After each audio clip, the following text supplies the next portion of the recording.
네, 반갑습니다. 구독자 여러분들, 숙민입니다. 주말 잘 보내고 계시죠?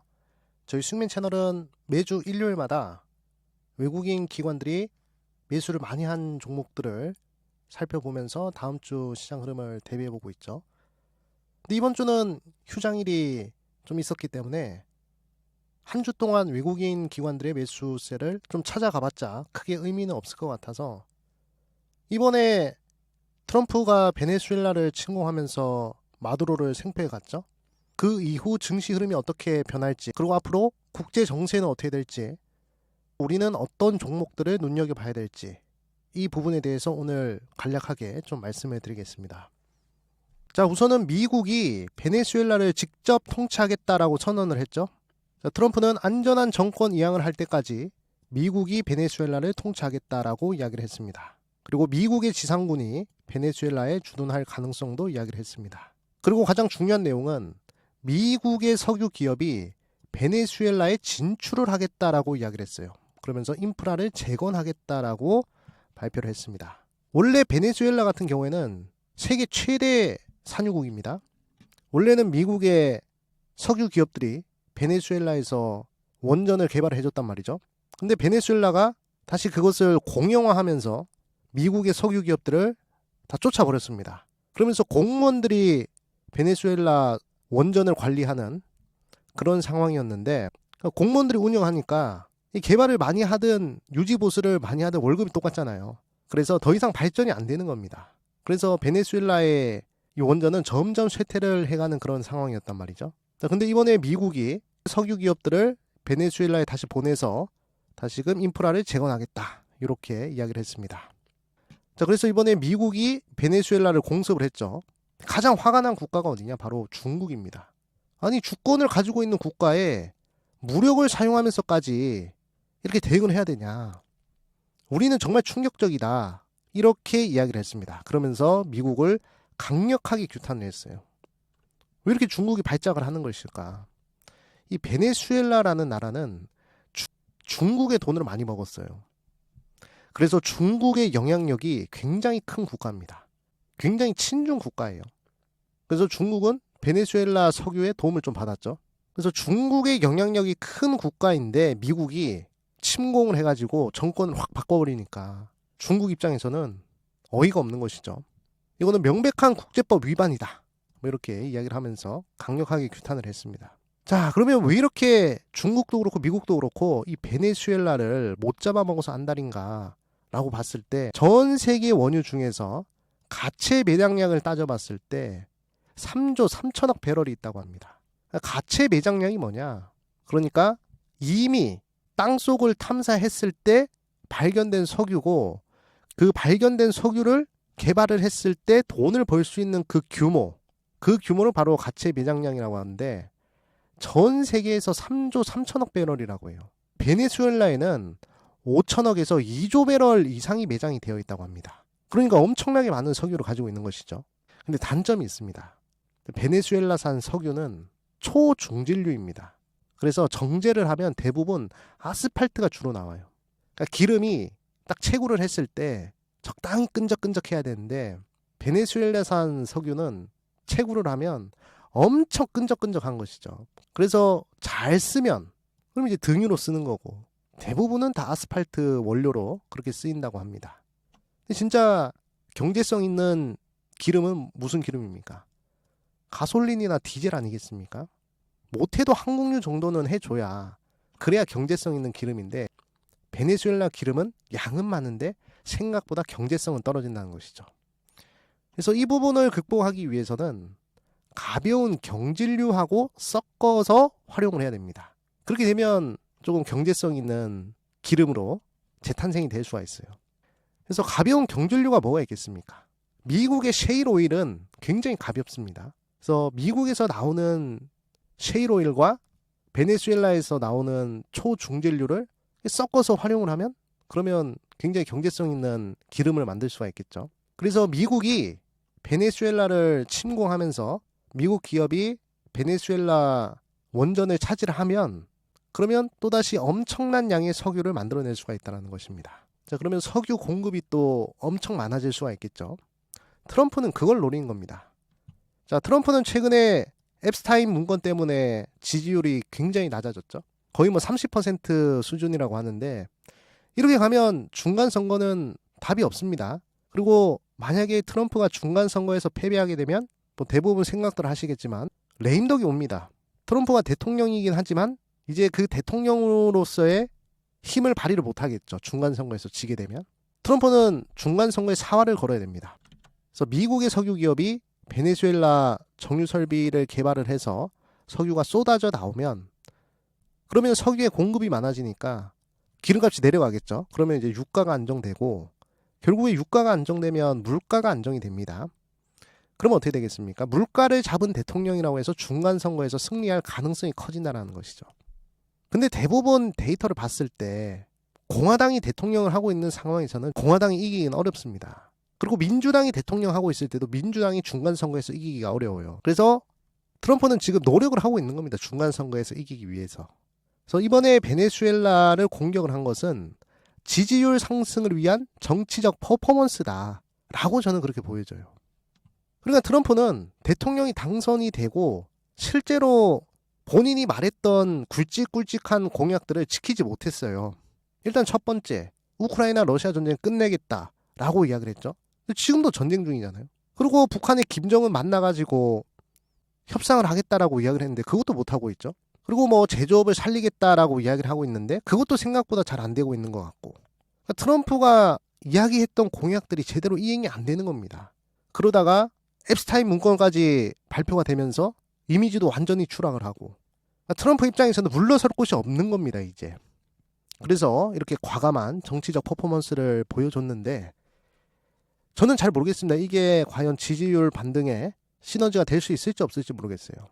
하지만 항상 많은 이 정치인들이 지지율이 낮아질 때에는 이슈를 외부로 돌리는 경향이 많습니다. 러시아 같은 경우도 그렇잖아요. 러시아도 연금 개혁을 하고 푸틴의 지지율이 내려가니까 우크라이나를 침공을 하면서 민심을 외부로 돌려버렸잖아요. 그리고 지금까지 많은 나라들이 역사적으로 특히 권력자들이 권력을 유지하기 위해서 민심을 외부로 돌리는 그런 부분들을 많이 보여줍니다. 그래서 트럼프도 그러한 전략의 일환으로 하지 않았을까 그렇게 좀 보여집니다. 이러면서 가장 문제가 되는 게 뭐냐, 결국에는 중국과의 관계입니다. 최근에 미국과 중국 간의 관세 문제라든지 또는 히토류 공급 부분에 대한 협상이 진행이 됐잖아요. 한 1년간 유예를 하겠다라고. 근데 중국과 친한 베네수엘라를 저렇게 두드려 팼으면 과연 중국에서는 가만히 있을 수 있겠습니까? 이것도 중국의 자존심과 직결되는 부분인데 그럼 중국에서는 이렇게 나올 수가 있겠죠. 그러면 우리가 대만에 군사작전을 해도 미국 너네는 가만히 있어야 되겠네? 이렇게 이야기를 할 수가 있는 거예요. 미국이 베네수엘라를 침공한 거랑 중국이 대만을 침공하는 부분에 있어서 명분을 만들어낼 수가 있습니다. 중국이. 미국도 저렇게 침공하는데 우리는 안 되냐? 이런 식으로 나올 수가 있다는 것이죠. 사실 이 부분이 가장 우려되는 부분입니다. 그래서 트럼프가 베네수엘라를 침공하면서 가장 걱정되는 부분은 다시 한번 더 미중 간의 갈등이 또 커질 수 있는 부분, 이 부분이 조금 걱정이 돼요. 이런 부분들이 노출이 되면 분명히 시장은 한번 출렁일 겁니다. 시장은 이벤트성으로 한번 하락을 할 수가 있습니다. 하지만 하락을 한다고 한들 어차피 방향성은 시대가 발전하는 흐름을 생각해야 되기 때문에 하락을 하면 하락을 할수록 여러분들은 기회다라고 생각을 하고 종목들을 매수하는 전략으로 가야 되겠죠. 특히나 반도체, 바이오, 에너지 뭐 이런 쪽으로는 어차피 방향이 확실하기 때문에 시장 이벤트성으로 하락을 하면 그런 종목들은 적극적으로 공략을 하셔도 좋을 것 같다라고 강조를 드리고 싶습니다. 비트코인 가격을 보니까 벌써 움직이고 있습니다. 근데 생각보다는 크게 움직이고 있지가 않다는 것이죠. 그래서 시장에서는 이게 너무 이게 일사천리로 끝나버려서 어쩌면 재료 소멸이 될 수도 있겠다라고 생각을 하셔야 됩니다. 그러니까 미국이 베네수엘라를 침공한 부분에 있어서는 재료가 끝났지만 그 이후 러시아와 미국의 관계, 중국과 미국의 관계, 이게 앞으로 어떻게 될지 이 부분에서 시장은 불확실성을 느낄 거란 말이죠. 그래서 이 부분을 여러분들이 중심을 잡아서 시장을 해석을 하시는 것이 중요하지 않을까라고 생각을 하고 있습니다. 그래서 이것 또한 글로벌 이벤트죠. 그래서 글로벌 이벤트는 전 세계 사람들이 다 관심을 가지는 뉴스이기 때문에 이 부분과 관련된 종목들의 변동성 커진다 라고 제가 말씀을 드렸습니다.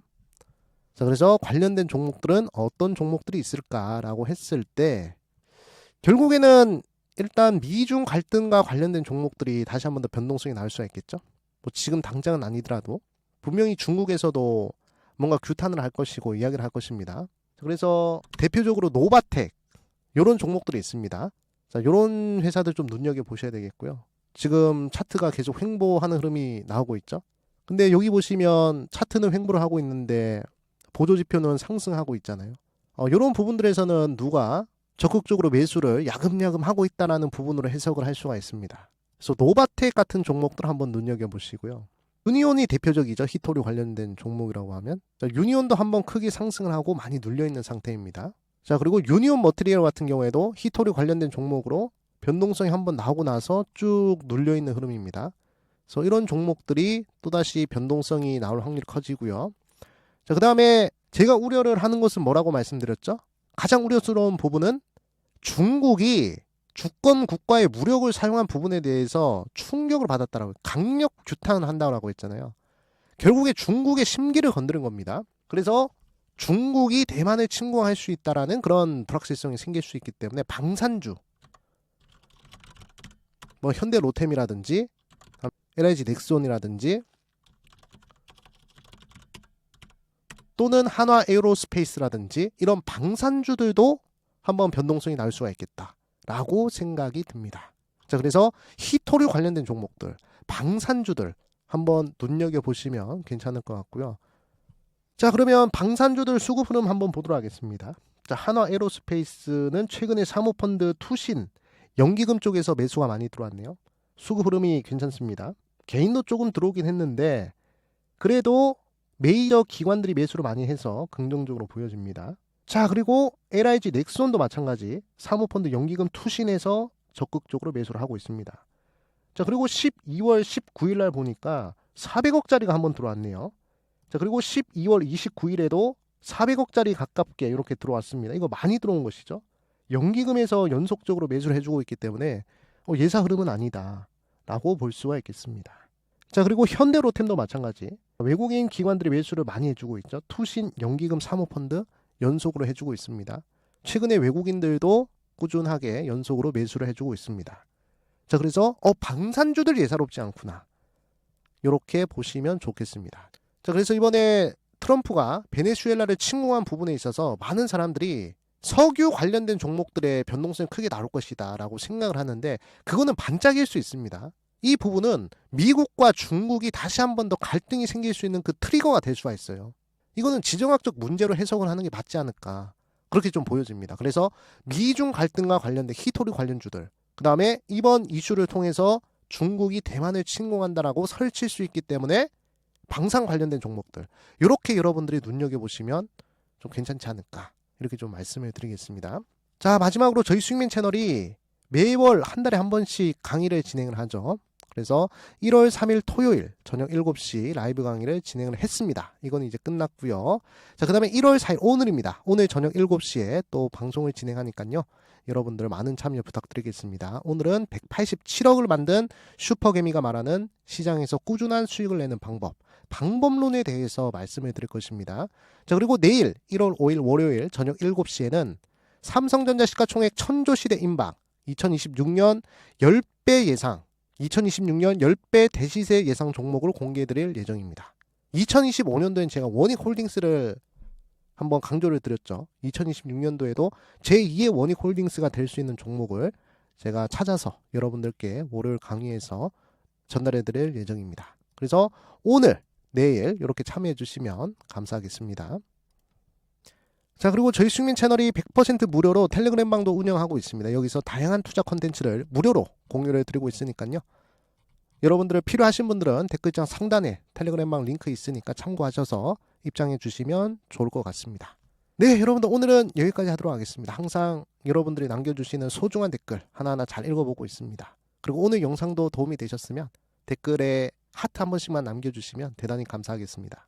그리고 항상 좋아요, 구독, 알림 설정 묵묵하게 눌러주시는 우리 투자자분들 항상 감사드리고 항상 행복하시고 건강하시고 부자 되시기를 제가 진심으로 기도드리겠습니다. 네, 오늘은 여기까지 하도록 하겠습니다. 행복한 주말 보내시고요.